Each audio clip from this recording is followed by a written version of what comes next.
નહીતર કેટલા આમ આવ્યા ગયા, નામ નથી ને ત્રીજી પેઢીએ નામ આવડતું નથી આપણને. એટલે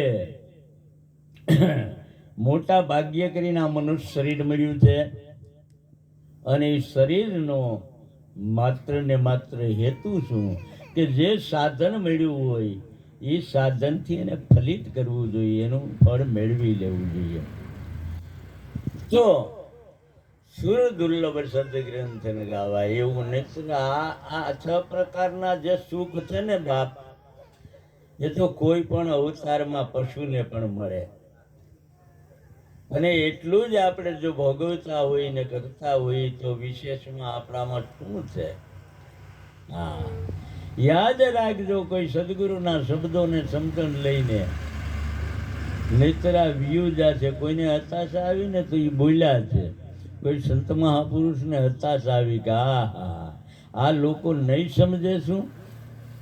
હા, આમ નમ કહેતા આવ્યા, આનાથી કાળથી તમે વિચાર કરો, એનો પ્રાયચિત નહીં કરી શકીએ. ગંગાનું વેતું પાણી પી અને એ ભાજીના પાંદડા ખાઈ અને આપણે માટે કેટલા ગ્રંથો રીતા. તમે વિચાર તો કરો, ગંગા જતી તમે ક્યારેક જાજો એ સમઢિયાળામાં, કાળુવાર નદી વેતી એનું પાણી પીતા હતા, ત્યાં મજૂરી એટલે કે ખેતરમાં કામ કરતા હતા ને એ રચના કરતા હતા કે વીજળીના ચમકારે મોતીડા પરોવો પાનભાઈ, એમ કે મોડું થઈ જાય બાપ. હા, એક વીજળીના ચમકારે, આ ચમકારો છે બ્રહ્માની જિંદગીના, એના દિવસમાં જ 4 અબજ ને 32 કરોડ વર્ષ જાય છે. આપણા બ્રહ્માના એક દિવસમાં આપણા 4 અબજ ને 32 કરોડ વર્ષ જાય, તો એના જિંદગીમાં આપણો ચમકારો છે 60-80 હોય તો.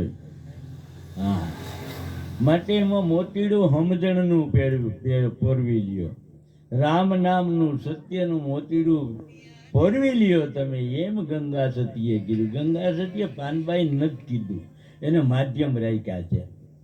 બાકી આપણને કીધું છે કે આ સમય બીયો જાય, આટલી વારમાં તમે મોતીડું પોરવી લ્યો. આમાં તમે શું કામ જાગતા નથી? આમ નમ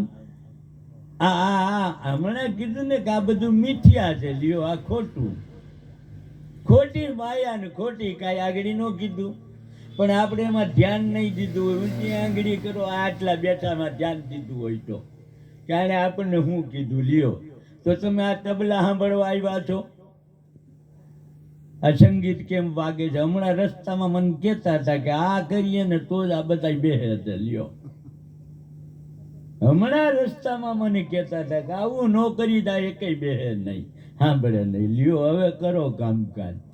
તો આવડું આજ સાંભળવા માટે આપણે આવ્યા છીએ ને, તો જીવનમાં સમજણ લેવી છે કે નહીં? હા, એટલે એને હતાશા આવીને એને એમ કીધું કે મારો હીરલો ખોવાણો કચરામાં. આ હીરો છે બાપ. અને કોઈએ મોતી કીધું, કોઈએ હીરો કીધું, કોઈએ પારસમણી કીધું, કોઈએ ચિંતામણી કીધું, કોઈએ કલ્પવૃક્ષ કીધું, કોઈએ કામધેનુ કીધું, કોઈએ મીઠી વીરડી કીધી, અમૃતનો સાગર કોઈએ કીધો. આ ઈ શરીર મળી ગયું છે બાપ, વ્યર્થ જાહે નહીતર. કાલ જિંદગી પૂરી થઈ જાય, વાર ન લાગે. હમણાં વાત કરતા હતા કેટલા નાના નાના હતા, આઈને ત્યાં હું આવતો તો ભૂટિયામાં, આ બધા નાના નાના, આ ઘડીકમાં ક્યાં વાત વહી ગઈ? તમે વિચાર કરો. આ કાળની ગતિને ગહન છે, એને ખબર ન પડે. હા, ધર્મરાજા કચેરી ભરીને એકવાર બેઠા હતા ને, એમાં કોઈએ ધર્મરાજાને એક પ્રશ્ન કરે છે. હા, હે ધર્મરાજા, એવી કોઈ ઘટના ખરી કે ઘટના ઉપર તમને નવાઈ લાગે કે આ ઘટના આમ કેમ? તું કે કે કઈ ઘટના એવી છે કે તમને નવાઈ લાગે? કે એક માણસ પોતાના હાથમાં કેટલાયને દફન વિધિ કરી આવ્યો, કેટલા આપણે મૂકી આવ્યા. લ્યો, પણ એ જીવ જાગે નહીં. એને એમ ન થાય કે આ ખાલી સાંભળવાનું, સમજ્યા? ખાલી સાંભળવાનું, બાકી કાંઈ નહીં. લાખો ગયા ને એ તું પણ જવાનો, આપણે રેવાના જીયા પણ બધું પતી જાય. ધ્યાન રાખો મારા બાપ, હરીને સમરી લ્યો ને હાથી સમજણ મેળવી લ્યો. સમજી ગયા? આ મેદાનમાંથી, આ તો શમશાન જેવું જ્ઞાન કહેવાય છે. એમાં બેઠા હોય ત્યારે બધા જ્ઞાની થઈ જાય. સમજી કે ભડાકા વાગતા હોય, ઓલું દાદતું હોય, આમાં બળતું હોય, ત્યારે બહાર નીકળી તો એની દશા થઈ જાય. તમે વિચાર કરો, જીવ જાગે નહીં. સમજી ગયા? એટલે લાખો ગયા ને તું પણ જવાનો હે મૂરખ. સતારે મૂરખ કીધો. મૂરખ મનમાં વિચાર.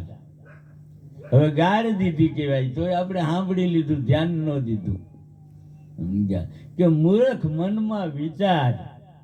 સાચું કહું છતાં જૂઠું માને તો તારા મુવા કુટુંબને સંભાળ કેટલા મૂકી આવ્યો તું. હા, વ્યા ગયા. કોઈ સંદેશો છે એનો કે અહીંયા છીએ કે આમ છીએ? માટે બધું હકેલાઈ જાય ઘડીકમાં. એટલે જાગો મારા બાપ, કાંઈક પકડી લેજો. મંત્રી ભાવ, જો સંત મહાપુરુષનું પહેલી જ વાત છે, બધા આત્માની અરે મંત્રી ભાવ કેળવો. જો પરમાત્માને ઓળખવો હોય અને આ સાધન ચિંતામણી મળ્યું એની કિંમત કરવી હોય તો હા, બધા સાથે મંત્રી ભાવ રાખો. અને મંત્રી ભાવ રાખ્યા પછી આત્મીયતા રાખો. બધા ચેતનામાં આત્મા છે અને મારો જ આત્મા છે. આપણે વાદ વેદ નહીં કરી, પણ વેદે એમ કીધું છે, સમજાણું? તત્વમાંથી સમજા. અયાત્મા બ્રહ્મ.